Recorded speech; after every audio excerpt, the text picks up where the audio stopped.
Welcome back to another episode of RecTalk. So today we've got Sam Marsh from My Talent Platform. Is probably the one thing that you're I guess more invested in at the moment. Obviously the recruitment thing is bread and butter. Correct. Something like that. Yeah. The recruitment thing's bread and butter though. That's kind of like that. Yeah. That's already there. We do that in our sleep. Yeah. We're half and half on it. So that's all you said pre.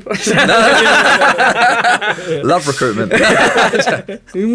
No, so I mean, look, there's the recruitment tech space at the minute is kind of really saturated, but super buoyant as well at the same time, because people are just coming up with new and inventive ways of trying to support the recruitment industry. And I guess we're kind of in that world as well. You're in that world. I guess bloated. It is bloated now. I think there's way too many. I think you always say it, right? It's sort of like you've built a product that solves an issue that isn't really an issue. It's kind of like an irk. You know what I mean? Like, oh, that's a bit if of a my bother. issue is that I have to make 100 phone calls to get through to 10 people, that's the job. Yeah, right? Like, if don't need a you know what you signed up for. I don't need a tech solution that will leave those voicemails for me, because like otherwise I haven't got anything to do in the day. Yeah. Whereas I think there are some pieces of tech that are like really interesting and really help.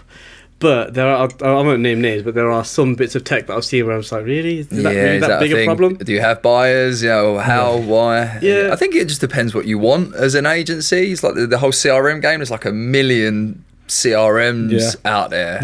And, you know, they can all be found on RecTools, by the way. Just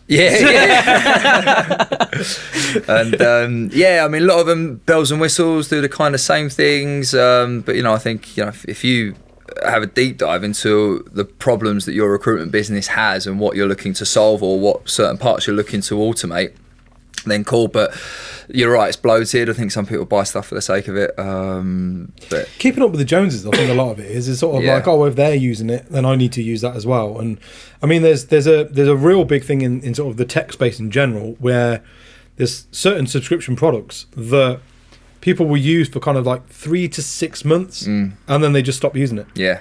Because it's not shiny and new anymore. Our phone system is a classic example of that. I'm not going to name who it is, but our phone system puts itself out there to be one of the best phone systems in the world with its advancement in tech and blah, blah, blah, blah, blah. And after 3 months, we've had all of our units have been replaced because they just keep crashing. When we were dialing out, it wasn't even our phone number that it was dialing out from. It was some phone number in like Glasgow or something, weren't it? Yeah, loads of issues. And eventually the guys just don't use them. They're back on mobiles again. They just don't. They're literally just like a nice desk. Like, oh, that looks pretty. It's an expensive paper. In fact, my kids use it when they come in to play games on it because it's not their tablet. So they've got like all their games set up on my one, and they just use that. Yeah, and your kids probably never seen an old school phone before. Like, what's that? That's a real problem in tech. And what I've noticed as well, speaking to a lot of the sort of the sales directors and RevOps people in that RecTech space is they're focusing a lot on renewals and customer attrition, because it used to just be, you know, there's a hole in the bucket, but the more we keep putting it at the top, it's fine.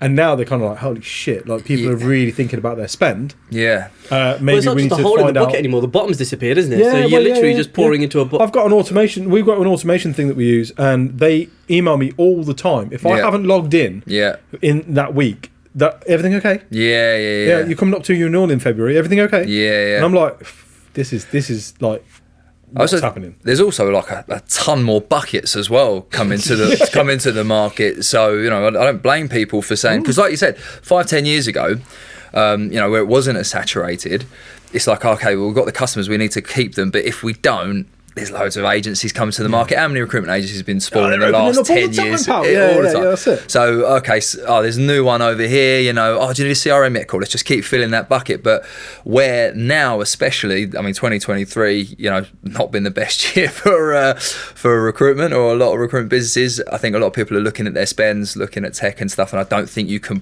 just go to the market and just push people through the top of that funnel.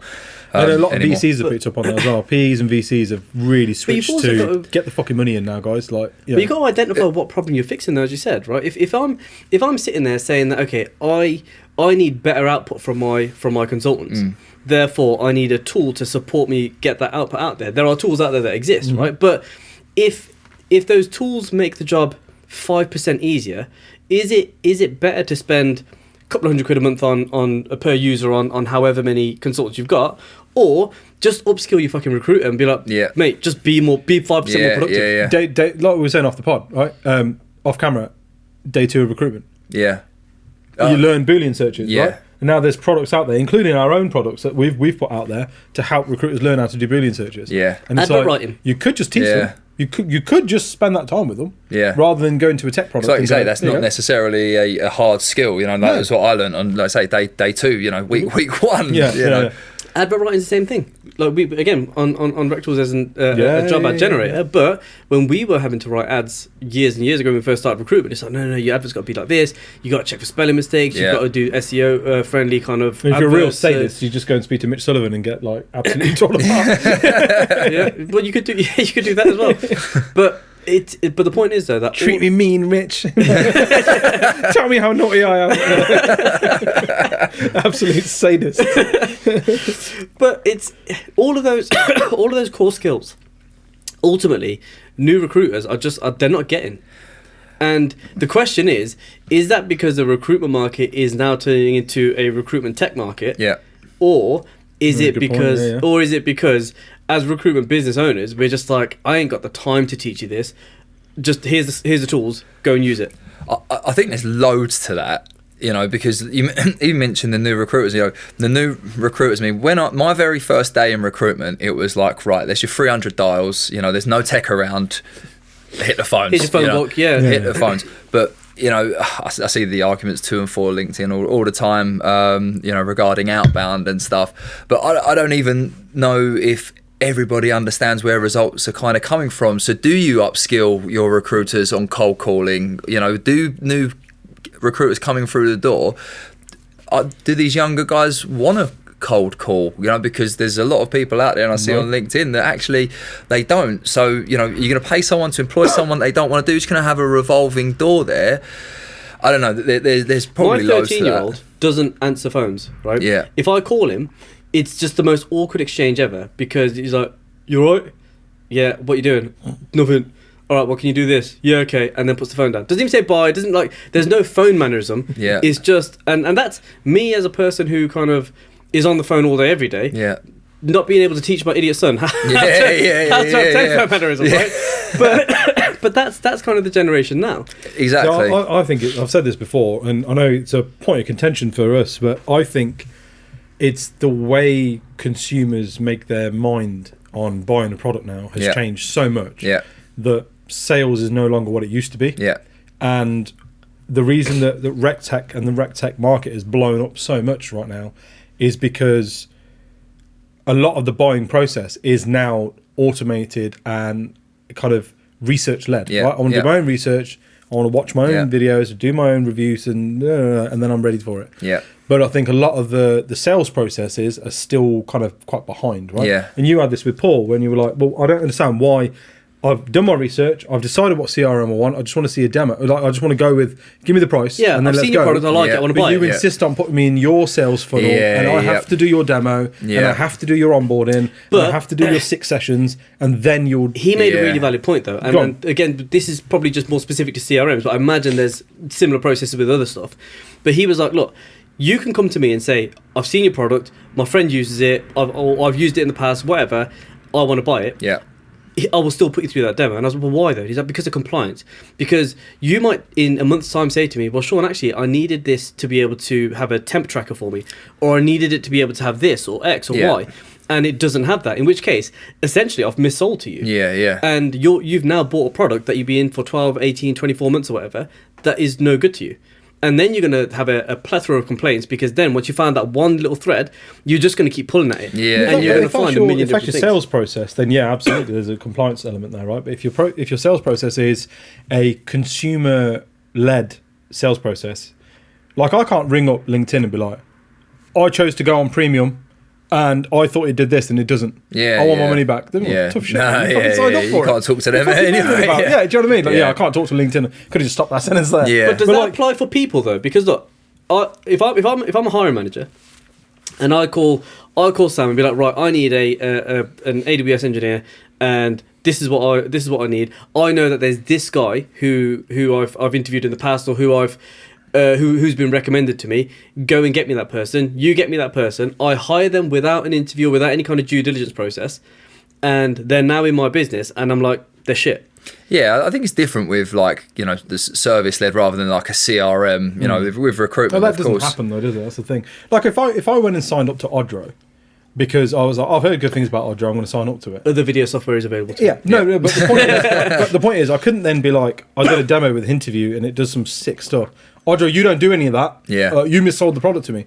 No, because the sales process was, I came to you and said, hi, Mr. Odro, I'd like to buy your product. Yeah, and I've signed up to, do you know what I mean? Yeah, so I think I get the concept of the kind of mis-selling thing, but I think if that's your sales process and you're pushing people down that sales funnel, then absolutely you're at risk of, okay, I need to demo the product to you. But you're also qualifying out. But if your sales process is a inbound inquiry led sales process, which a lot more RecTech products are moving to, then I don't think you have that concern. It's sort of put everything out and let the consumers come to you. I would almost argue that the sales process over time has evolved to such where we as salespeople qualify out rather than qualifying in. Yeah. And I think recruitment tech is still at that infant stage of qualifying in. Yeah.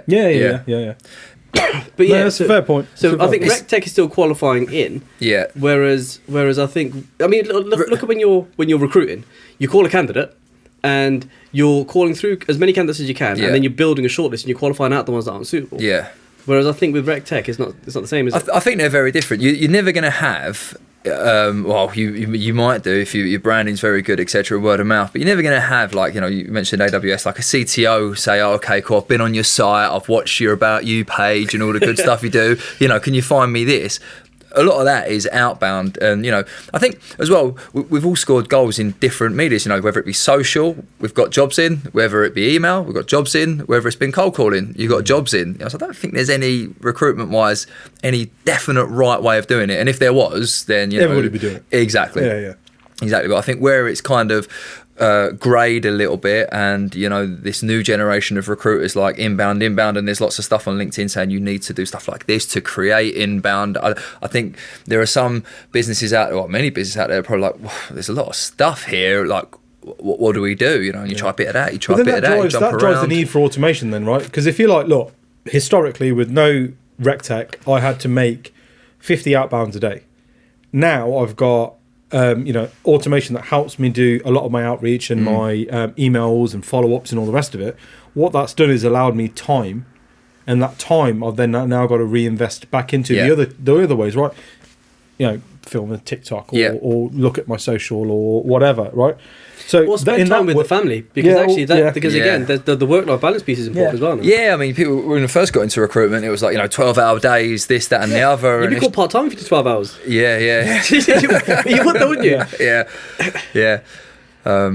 But the work-life balance piece is important now for a lot of people, but also at the same time, it's a case of if you filled the dead space that you have with the automation with productive stuff, then I'd say there's definite space for kind of all these different types of RecTech, but I don't think people are doing it. No, see that piece you said about like the email automation and things like that, I think and I've employed people before that have been guilty of it. They've gone, oh, that's my outbound, and it's like you're leaning on tech to be lazy, but that's not what you should do. You need to lean on tech to be productive. The lazy recruiter conversation's a big one at the minute as well. Massive. It's annoying because as an owner, you want to give your staff the tools to let them have the best output, but naturally a lot of people, you know, you give them an inch, they take a mile. It's like, oh, okay, well, I can slow down a little bit now because that, you know, is reaching out to people. It's like, no, that's not why I gave you this tool. But then again, I don't want to not give people tools to do that. You know, I don't want to give someone a Yellow Pages book and go, no, we're going old school now, like just get through you know, that, like, you know, we did when we first started. But at the same time, I don't want to give people too much automation, because otherwise, well, like we were talking before, what's the point in you being there? But the tech landscape is changing, right? So, I mean, we spoke about this off camera. I think it's a useful. You weren't here. So, I know somebody who's pitched to Google recently, and what he's created, and you're going to hate this, and you're going to have exactly the same thought process I did, which is it's an AI tool that listens into our conversation, my outbound sales approach to you, and it prompts me with things that I should ask about that I may have missed. So it listens and transcribes the conversation, and then we'll go, oh, he mentioned Yellow Pages, and like that implies that he's been in sales a long time. So ask this question, and I'll go, yeah. So how long have you been in sales? Yeah, Stone Age. And, yeah. And you'll go, oh yeah, well I started at like this age and blah, blah, blah. And it will go, was that a good question or not? Yes, it was a good question. Yeah. Okay, cool. We'll put that in the good question pile, and so on and so forth. And it kind of builds out this sales funnel for you and gives you back prompts of questions that you should ask. Oh, he said this and you've missed it. You haven't talked about that little bit that he said, which is potentially a buying signal. Talk about that. Ask about this, and then feed back to the system. But that, I think, again, it allows for laziness, because you mentioned, I think, off camera as well, the person who has that bit of tech, are they actually listening to the prospect, or are they watching the? Are you just waiting to talk? Yeah, because you might as well just repeat that. Yeah. But there's tech out there that is text to speech that could just do that. So it just kind of takes away that whole human. How element. Different is that though to years ago when the call centers had a script?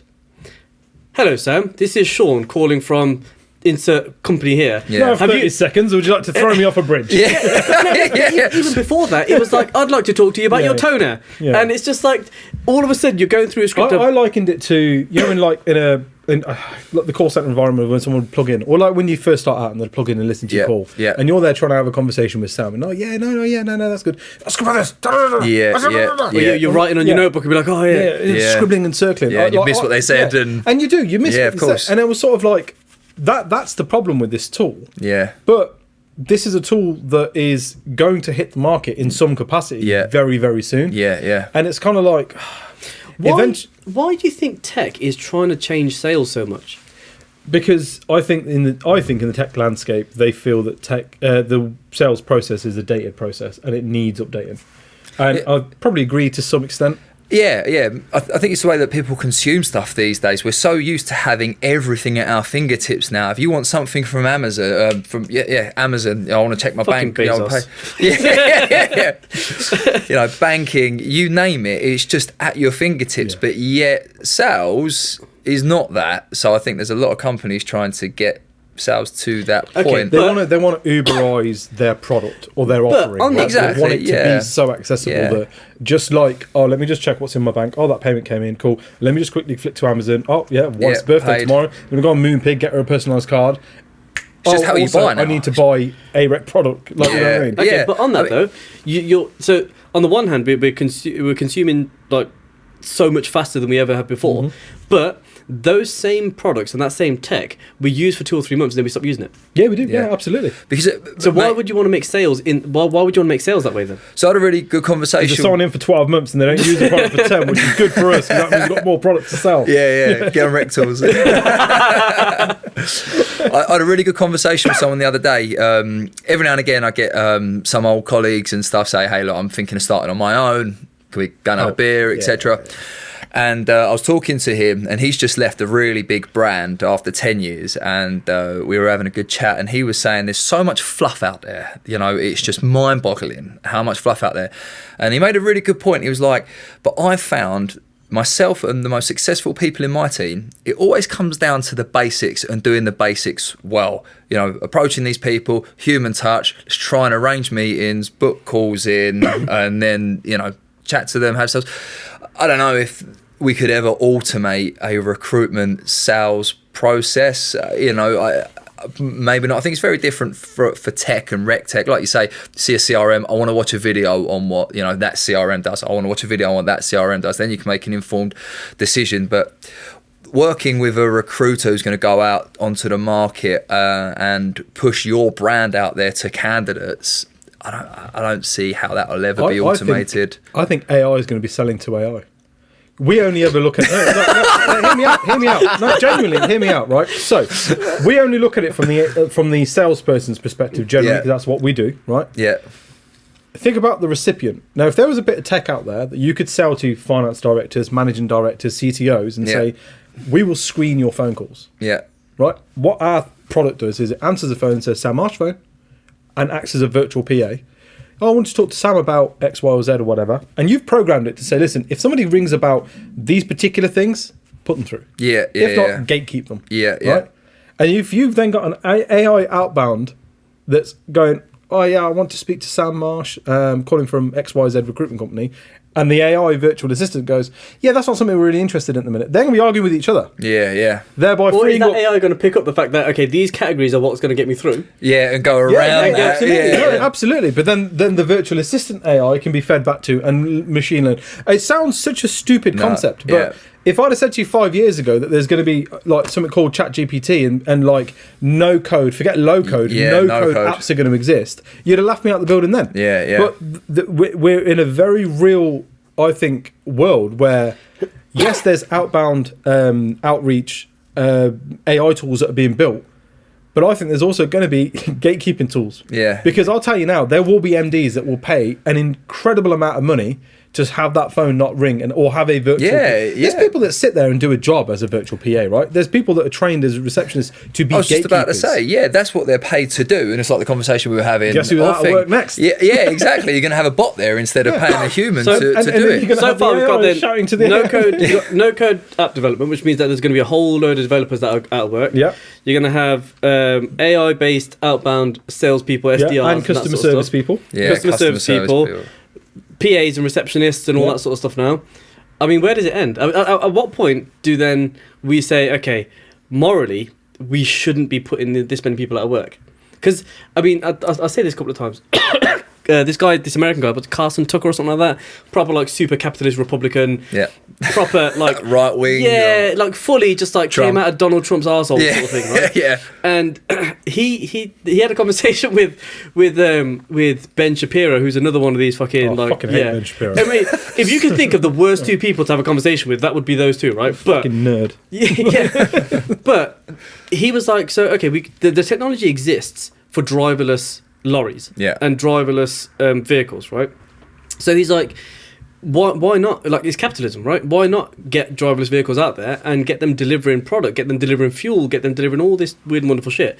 And Carson Tucker's like, we should stop that, because look at the percentage of our population that are drivers. There's such a big population of drivers out there that immediately you're going to be putting like tens of millions of people out of jobs just overnight because you want to make a couple of extra quid. And same as with Bezos and his fucking drone delivery stuff, right? How many people constantly use self-drives and Amazon kind of, Flex just to get some passive income, side hustle, etc. Deliveroo. Then there's what's the one that James's dad does? Yodel. Yodel, shit like that, right? Yeah. All of those things are very kind of flexible. You can do it whenever you want, sort of thing. Right? That's all done then. Because if our consumerism is going to be like, no, but I want it now. I don't care if it's by a drone or by a person. So maybe the answer to the question that we were looking at before, which is like, well, what happens to all these people, and like, you know, do the government provide a universal basic income? Maybe the answer is that actually, no, global governments are just going to go, no more. You cannot, like, you know, just pause. I'd like to automate the government. Well, you see people like Musk saying, look, even he was saying, look, we need to put not a stop or a pause on this, because I think even the people that have developed this artificial intelligence and machine learning, they're frightened of this. At the pace of it's going. The acceleration, that's what's scary, you know.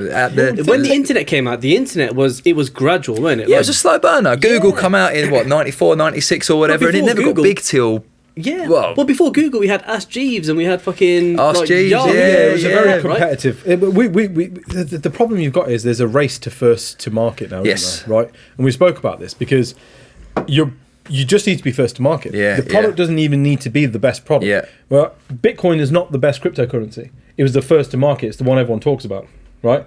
And that example is across the board. If you're first to market, you win, and so.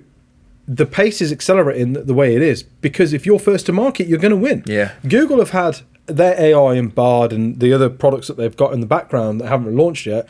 They've been in development for fucking ages. They've had to chuck something into the market because OpenAI went, well, here's ours. And all of a sudden people were like, wow, this is fantastic. It wasn't perfect. It never had been perfect, but they put it out to market first. When we talk about AI, everyone ever sees that's ChatGPT. I've never heard no one go, Bard. No one talks about that, right? And even when you search something on the internet, what do people say? Like, do you know what this is? Google it. Nobody says. Nobody says. Bing it. Yahoo. Ask Jeeves. Have you tried asking Jeeves? And you're right, it's the same thing. It probably runs off the same engines and stuff, so it's the same capabilities, but it's just that Google was first to the market. Always wins. And that's but does it stay there though, because you look at Facebook. Facebook was first to market. Well, MySpace was first to market, but Facebook kind of was the but then that's about that. Yeah, because once you're first to market, then it's about kind of the continuity and longevity. Innovation as well. Innovation. You've got to stay on top of it. But this is where Google are now. People hate adverts. They've tried everything they can to push. Google Ads is on decline, right? Yeah. So that's happening. People are completely rejecting adverts. There's people that are using ad blockers to get off, to get out of watching 4 fucking YouTube adverts before they watch the YouTube video. And as such, have actually moved away from the platform, and they've seen that decline, you know. And so now Google are having to innovate yet again. And we're like, right, well, we used to be an advert, like basically an ad business, an ad campaign, platform that happened to do search engines. Yeah. And they're now looking for the next thing. That's where their focus is now. And is it AI? Well, we're second to market there. So that maybe that's not it. You know, which is why they're then looking at the Google Assist stuff, the voice synthesizer software, the outbound, because they're going to have to innovate again. And the exciting thing about AI is, you're right, saying AI as a general thing, yeah, you're right. You know, OpenAI, ChatGPT, first to the market, but you can, Google or whoever out there can package up that and be first to the market with whatever they've packaged up. That's it. Which they've got the brand equity to do it, right? Yeah, that's what makes it exciting. I find it fascinating though that the way OpenAI have approached the game is it's maniacal to an extent, right? Because it's an open source product. It's a great word. No, but think about it, right? It's an open source product, and every single time they do, so they've got the GPTs thing that launched recently. Yeah. You can create actual functioning apps. It used to just tell you the code. It used to just give you advice. Now it will create the fucking app for you. Micro apps that talk to each other and do this and do that. You're going to put software businesses out of work. You're going to put entire platforms are going to go. Certainly in like the RecTech world. Oh, there's 100%. products out there right now that all of a sudden overnight, a Eastern European developer sat in like a 1-bedroom flat somewhere in Slovakia is putting together a product that just wipes the floor with yours. Yeah. And then sit and put it out to market, and then sit back and wait for somebody to swoop in and buy it. And the scary thing is what you said. It's the acceleration of that happening is frightening. Yeah. Okay, but Sam, who benefits from that though? Well, like you say, it's a capitalist thing. The guy sitting in Slovakia who's just going to be bought out by Microsoft. And does he care that he's putting some RecTech in the UK out of market? No. Probably not. And it only becomes a problem when it's like, actually, there's mass unemployment here. And it's obviously, like we were saying off camera, you know, will it get that far? And does the government step in at that point because they start losing all the PAYE money? Yeah. I'd sooner listen to fucking GPT government than Boris. Yeah, exactly.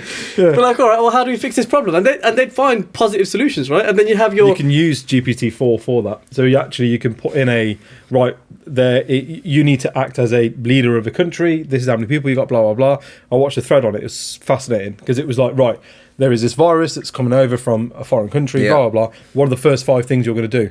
And it was like, close the borders, do this, do that, put everybody in quarantine, and then set up the army to do this, and and it was like, well, here's all the shit that we probably should have done. Do you know what I mean? And we did exactly the opposite on almost every point that this thing made. 100%. So you're probably right. They could probably run the fucking government a lot. It could run the government a lot better than we. GPT is not going to spit out close off basketball courts, or when you're in a pub, sit down and if you've ordered a pie, you're going to be okay. Like stay in your bubble. You can extend your bubble at Christmas. Are we sharing a table because it doesn't go past it? Like, all of that rubbish. So you're right. GPT could probably do it. If we're going GPT help, tax for paying money is running out. What ideas have you got? Eat out to help out. Who is this helping? But this is my point though, right? Is we're getting to that point with I think AI and kind of how fast it's going. We almost need to take a step back, have a bit of a cigar moment, and think, right, well, who's benefiting out of this? That's what people are asking for. That's what Musk is asking for. But I mean, do we have the power to stop it? And like we were saying off camera, how does everybody understand the impact that it's about to have on everyday life over the next couple of years? Because I don't think people do. I don't think even we do, really. No. Like, we have a better idea of people that maybe aren't as interested in that. Yeah. But me and my wife had to explain absolutely don't. Me and my wife had a conversation with my son, 13, right? Year 9, he's going to do his GCSEs, right? He's ready to pick his topics. Categories, yeah. And we had to have a conversation with him which I never thought I would have to have at this age, which is like, you better pick GCSEs that are going to future-proof the implementation of things like AI and all that sort of stuff. Because you look at screenwriters now, right? So the people that are writing scripts and writing TV shows and all that sort of stuff, they're getting squeezed because like producers and networks are using AI and voice actors. Voice actors. You could just go online and pick an actor that you like the sound of and do it. Content writers. There's loads. There's tons. Loads. And this is my point though, right? Is that, okay, we're going to put... You've got all this tech now, so I can develop an app that whatever I think of. It's almost like I could think of something and I can develop it, right? But if nobody has got the employment, the money, the kind of the equity to be able to use any of that tech, what the fuck's the point? Or buy it. Yeah. Who's it benefiting? I think right now is a great opportunity, right? There used to be a time where people like us who were, in sales all our lives, really good at recruitment, that can spot a niche in the market and go, if there was a product that did this, it would smash it out of the park. Yeah. We didn't have the funding, or it was like that's a 10, 15, 20k build just to get an MVP out there. Now is an exciting time to spot an opportunity and go, I'm going to use all the AI tools that are out there to put the MVP out there myself, to prove the concept, and then get some guy to come and like invest in me. 100%. So there's opportunity there as well. And also, when you talk about like side hustle wise, you see all this stuff on social media. You finish your 9 to 5 and then you go home and like you go and work on your stuff. If you have an idea, now is probably the first time ever that you could go online, no code, get it up and running, GPT, it's built, and take it out to market. And I think test your theory. Proof of concept of people adopting this. Minimal cost. 100%. Like you said, there's automation now for outbound. You could literally, from idea, build no code where it costs however much you said before, automate the outbound and actually test that proof of concept. And I think you can be scared of AI. I think a lot of people are, but I think if you're opportunistic about it, this is an exciting time. It's a great time to leverage it. You can take anything to the market these days. So I think there'll also be that element of, do you know when like big supermarkets became a thing and everyone was worried, you're going to close all the little ones down, the butchers are going to shut down, that kind of thing. I think there comes a point where people get sick and tired of certain things, right? Yeah. And I think there is absolutely an element of, there will be people that go, or businesses that go, we're a no AI business. Yeah. To attract, like, you know how like organic became a thing, right? Vegan became a thing. Yeah. And it was always existed, but it'd be like a people first type campaign. Yeah, that was and I think there will be businesses that will look at that and go, do you know what? No, there are a customer base out there that don't want to speak to a robot and be sold to by a robot. Yeah. There are people out there who want to work for a business that do not have AI involvement. That's our niche. We are a non-AI business, and there will be people that will flood to that and go, this is where I stand. Car insurance. I just renewed my car insurance. One of the first selling points on that top line, we have customer service humans based in the UK. Yeah. And as a consumer, I was like, do you know what? I don't mind that. If I break down, I'm not talking to a robot. Why is that appealing to me? Yeah. But it's the same as when everybody pushed their call centres out to India. Yeah. And other countries. And then there was like direct line and be like, we have a UK call centre. Yeah. UK call centre. And that was their selling point. Yeah. And it was like, we've always had a UK call centre, but now it's a thing. Yeah. People want it, right? And I think that's exactly where the AI piece will go, is there will be businesses out there that will go, we're getting rid of everybody. Like take an energy company decides we're getting rid of everybody and everyone's an AI scripted customer service department. Yeah. All it takes is for a smaller energy firm to go, we took all of their staff and their systems and their employees that knew what they were doing, and we set up a people first energy business, and that's our niche. Yeah. You might pay us a bit more. Yeah. It probably aren't as cheap as they are, but you'll speak to a human, and your bills will be generated by a human, and you got a problem, you'll speak to someone in the UK, and that'll be enough for people to go, I'll go with them. I'm going with them. Yeah. I think maybe it's going to be interesting. It's a really interesting period because butchers still exist. Yeah, right? Exactly. People still make a living making fucking honey and standing in a market stall selling exactly. it. Right? You're not going to get no AI to go and stand with all the bees and take their honey. There are going to be things that aren't going to be touched. The problem is though, those butchers and those farmers markets and all of that sort of stuff, there's only a very small clientele that can afford to go there. Because most people, let's just take the average person, but this is the average person across the country now, will shop at places like Aldi and Lidl. Yeah, being squeezed, right? Yeah, they'll go to like Home Bargains and B&M and all that sort of stuff. Nobody goes like if you Christmas time, you go to John Lewis, right? You'll see a certain type of person at John Lewis. Yeah. You're not going to see, and the same sort of products can be bought at B&M. And what you're now seeing is a lot more people going to those discount retailers and buying similar products over there because for hook or crook, they can't afford to go to the butchers and get a locally sourced and organically grown turkey. They're going to go to Aldi and get one out of the freezer. And the thing is, like, you know, buying a steak from Aldi or buying a steak from the butchers, sometimes they're a third of the price, you know, for like a bit of fillet, you know. So and the problem you're going to have is that your recruiters or your recruitment tech or whatever that is AI led is going to be that much cheaper than. Yeah, of course it is. Yeah, because let's say in all of this we managed to create a recruitment. Yeah, completely automated AI-based recruitment agency.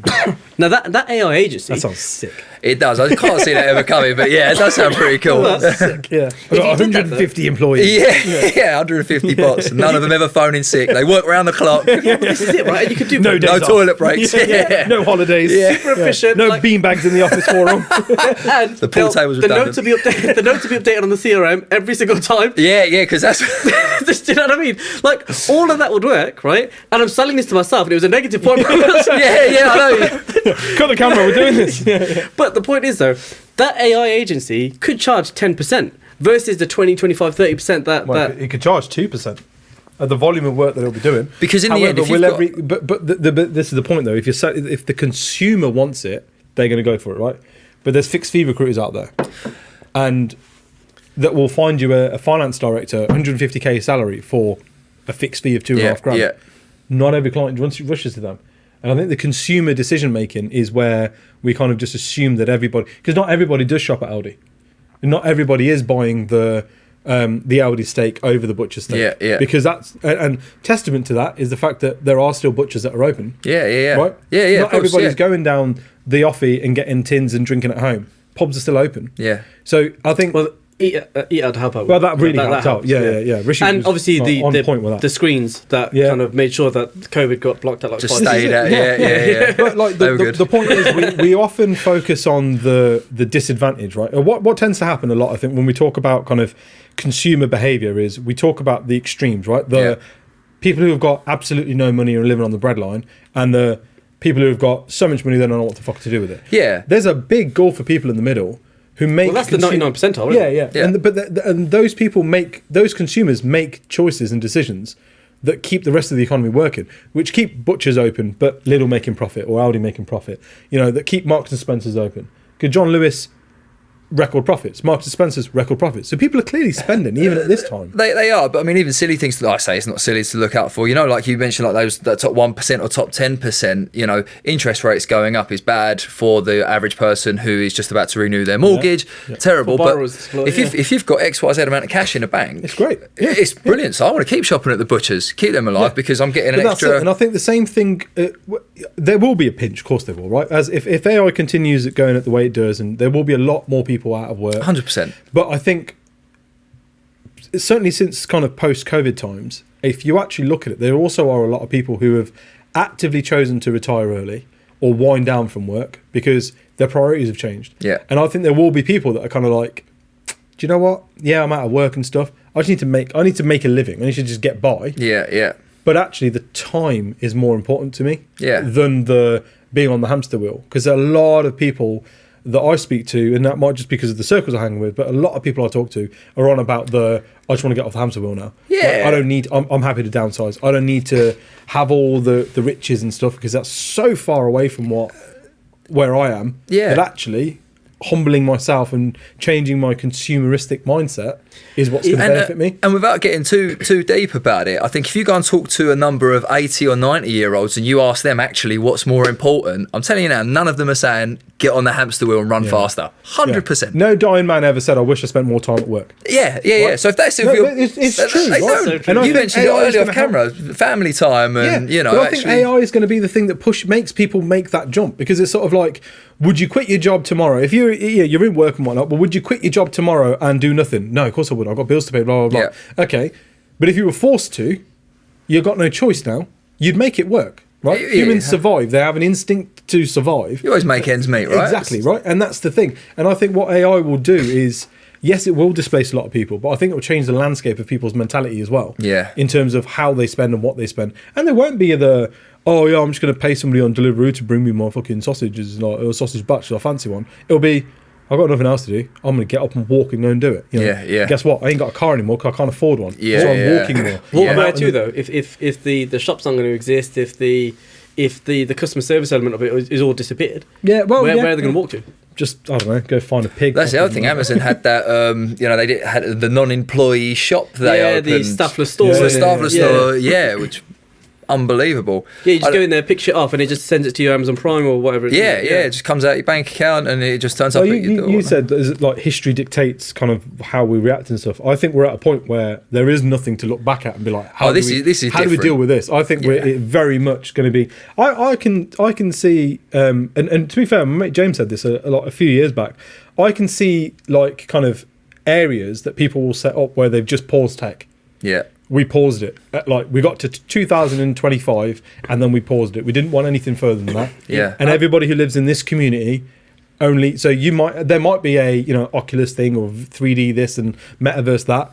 Not in this village. Yeah. We only deal with everything up to this way because everyone's comfortable with that. Yeah, you know what I mean? And micro economies and micro villages where people kind of like. I think that could be where we head. And also, because if AI is doing all the shit that no one else wants to do, then that's great. There's another side to it as well. Because I mean, obviously that side's a bit more doomy and gloomy. But there might come a point where some of these companies are using AI to save them money, and then that saving might trickle down to the consumer, and actually the cost of living reduces a lot less. So didn't Liz Truss prove that trickle down economy doesn't work?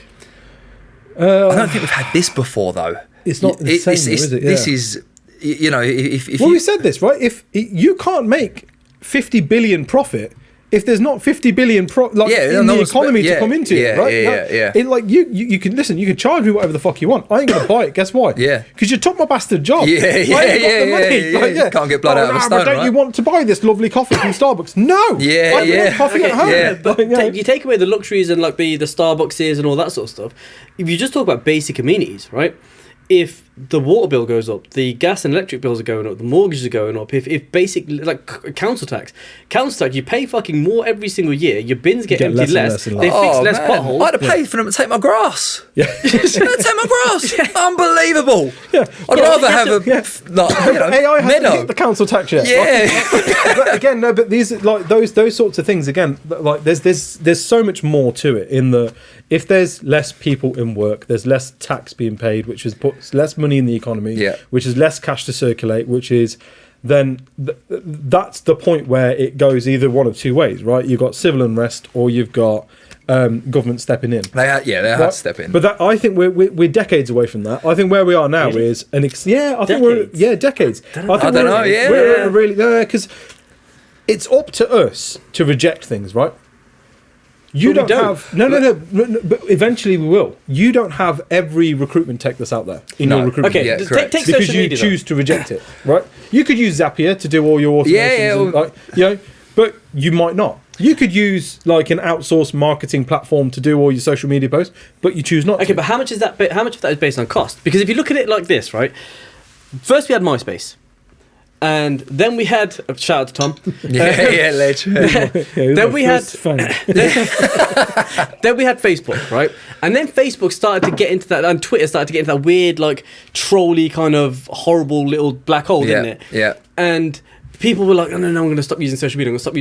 But then you had TikTok and then like YouTube Shorts, and now like people don't stop. Listen, we're addicted. Of course we are. Like it or not, as a society, we are addicted to that content, and the speed that you can input content is Instagram, crazy. Snapchat, TikTok, and there's new ones coming out every single day, right? So as consumers, we don't stop. There's going to be even more. Well, this is it. And again, you look at consumerism, right? There used to be a time where you used to order something from like a Next or an Argos catalogue, and it would take 7 to 10 days to get to you, right? Yeah.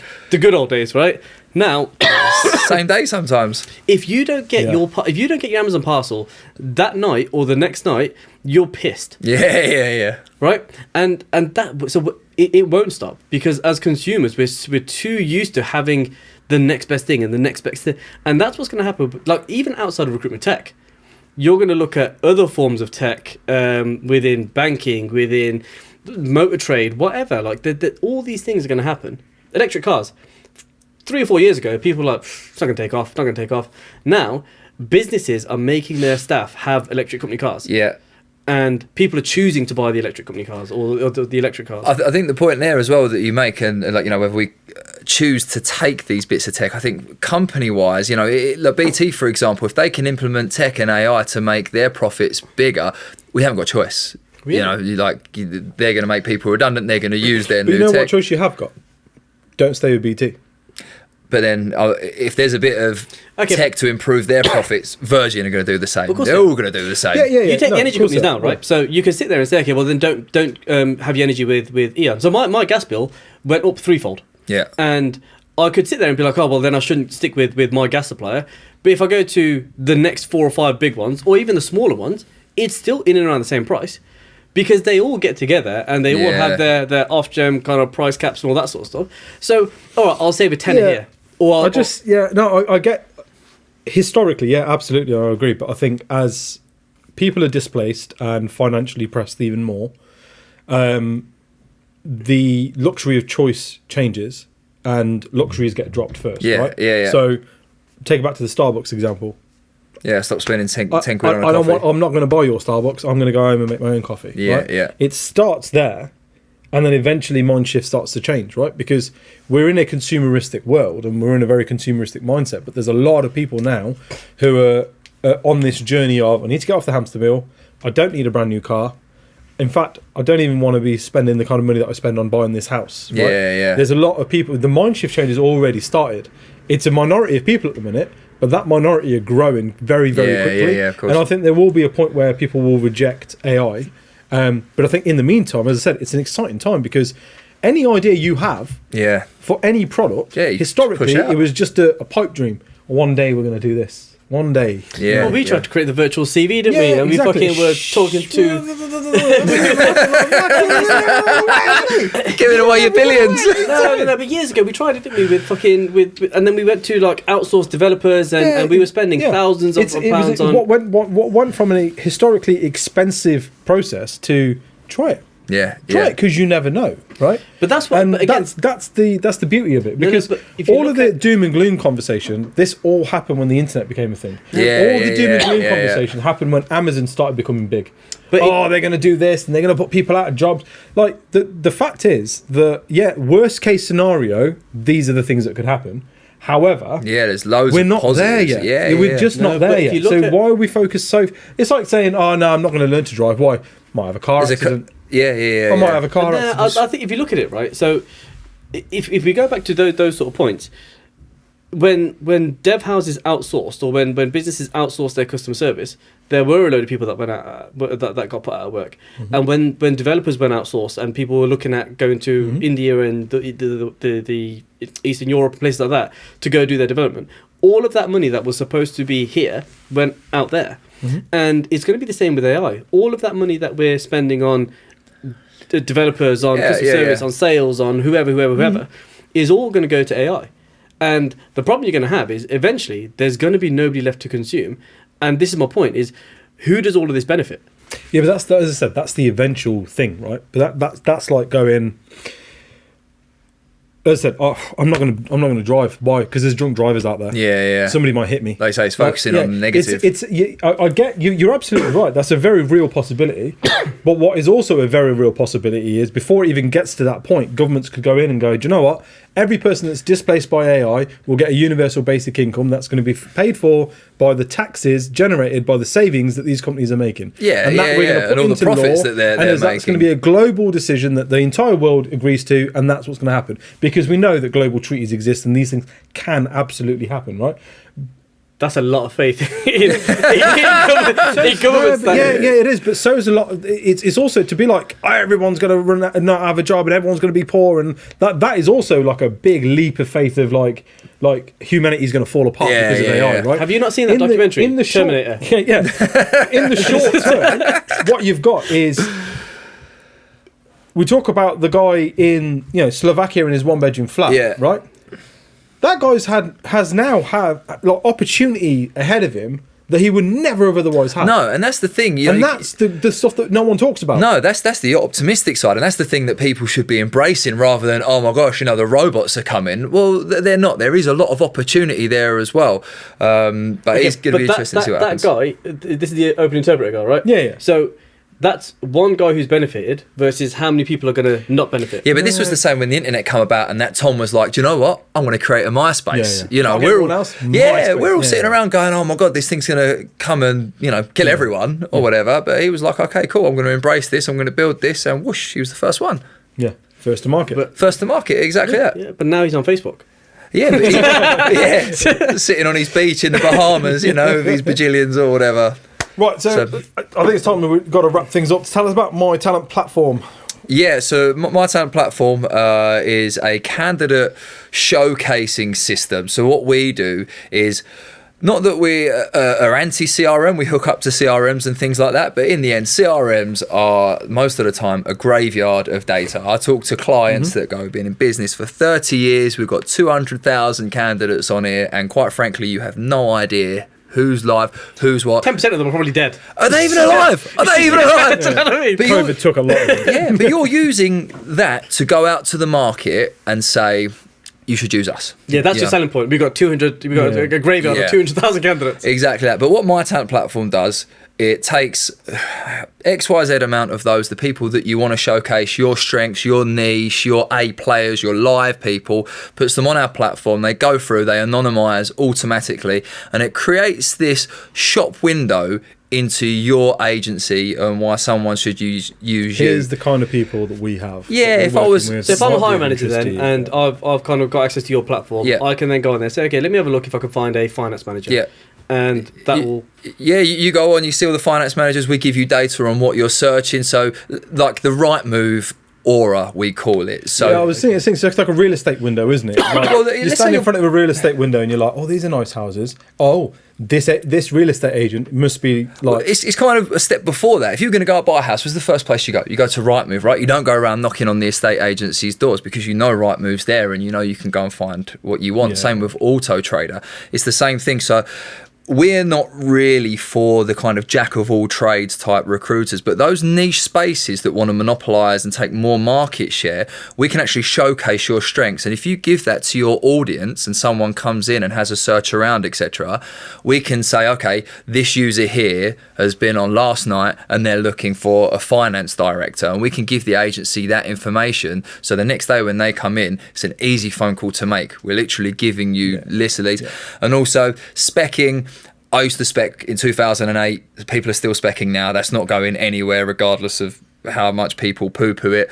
What we kind of do is say, all right, well, why don't you build out anonymous shortlists for certain users and keep those candidates in their pipe so they can kind of dip in and out, and we're giving you data on who's in and who's out. So it's just a business development tool. We don't change the way people work. We're not saying to people, oh, well, just use this. It's another feather in your bow, isn't it? It's another way to market the strengths of your agency. Here's the candidate. So do I have to send a link to My Talent Platform then to the client? No, it's all branded yours. It's all branded the agencies. It looks like yours. There's nothing My Talent Platform kind of on there. All the searchable filters and stuff, they're all dictated to your business.